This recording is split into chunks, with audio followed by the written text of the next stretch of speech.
नादिया बात यही है, कल बड़ा अफसोस हुआ।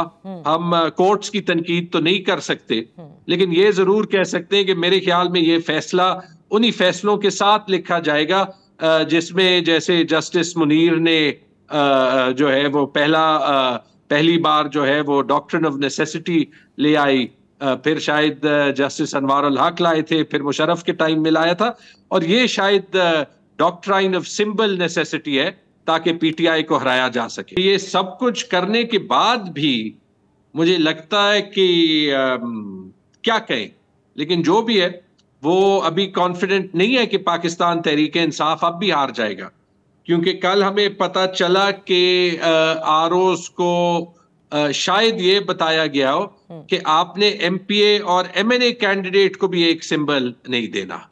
तो उन्होंने मेहरबानी की है, मुझे गोल टेबल दिया, गोल मेज, लेकिन हमने मांगा ट्रैफिक लाइट था ताकि लाल बत्ती को सब्ज बत्ती करे।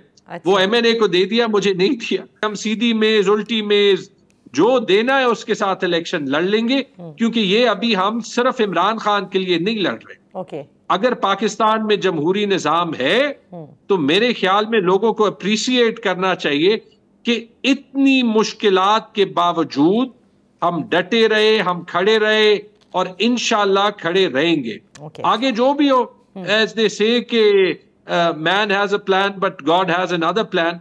अल्लाह ताला का जो प्लान होता है वो जो भी होगा वो हम सबको कबूल होगा। अकबर एस बाबर ने अभी कहा है कि मैं आपके फोरम से इनवाइट करता हूं तमाम तहरीक इंसाफ के दोस्तों को कि आए मिलकर इसको इंस्टीट्यूशन बनाएं। ये दुनिया के पहले और आखिरी फाउंडर मेंबर है जिनकी जिंदगी का वाहिद मिशन ये लगता है कि अपनी पार्टी को इंतखाबात से बाहर निकालें।